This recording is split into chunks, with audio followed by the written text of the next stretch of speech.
जय श्री कृष्णा, राधे राधे। तो चलिए आज मैं आपको भगवत गीता का तीसरा अध्याय का पहला श्लोक सुनाती हूँ और उसका वर्णन करती हूँ और तात्पर्य क्या है ये मैं बताती हूँ।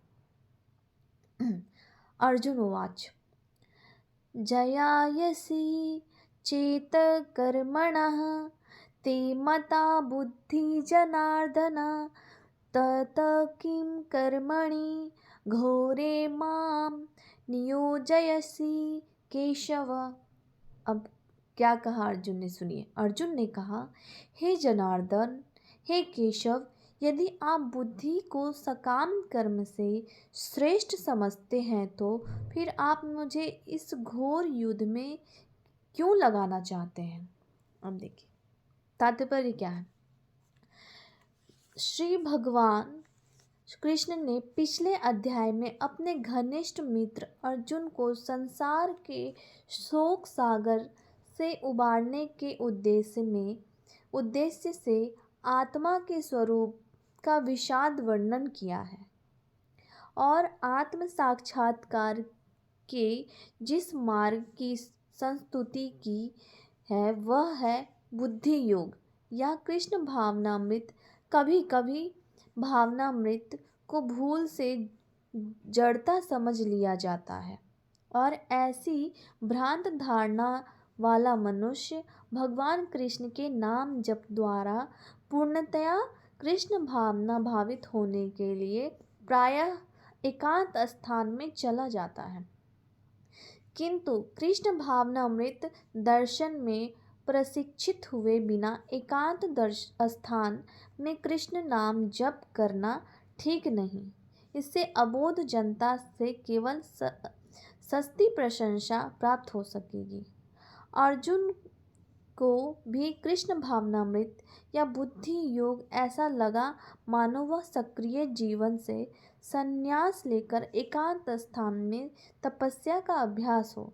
दूसरे शब्दों में वह कृष्ण भावनामृत को बहाना बनाकर चातुरीपूर्वक युद्ध से जीत छुड़ाना चाहता था। किंतु एक निष्ठ शिष्य होने के नाते उसने यह बात अपने गुरु के समक्ष रखी और कृष्ण से सर्वोत्तम कार्य विधि के विषय में प्रश्न किया। उत्तर में भगवान ने तृतीय अध्याय में कर्म योग अर्थात कृष्ण भावना भावित कर्म की विस्तृत व्याख्या की है।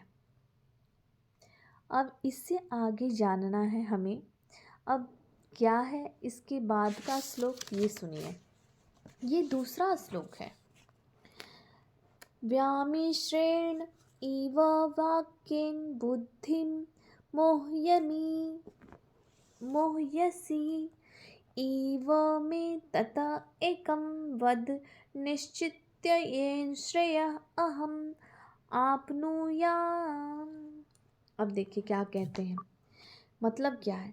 आपके व्यामिश्रित मतलब अनेकार्थक, आपके व्यामिश्रित उपदेशों से मेरी बुद्धि मोहित हो गई है, अतः कृपा करके निश्चय पूर्वक मुझे बताएं कि इनमें से मेरे लिए सर्वाधिक श्रेयस्कर क्या होगा।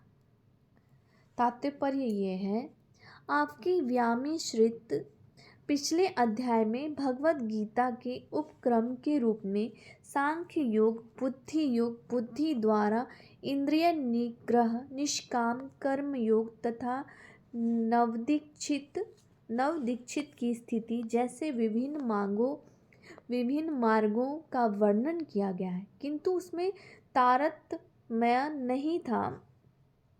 कर्म करने तथा समझने के लिए मार्ग की अधिक व्यवस्थित रूपरेखा की आवश्यकता होगी। अतः अर्जुन इन भ्रामक विषयों को स्पष्ट कर लेना चाहता था, जिससे सामान्य मनुष्य बिना किसी भ्रम के उन्हें स्वीकार कर सके।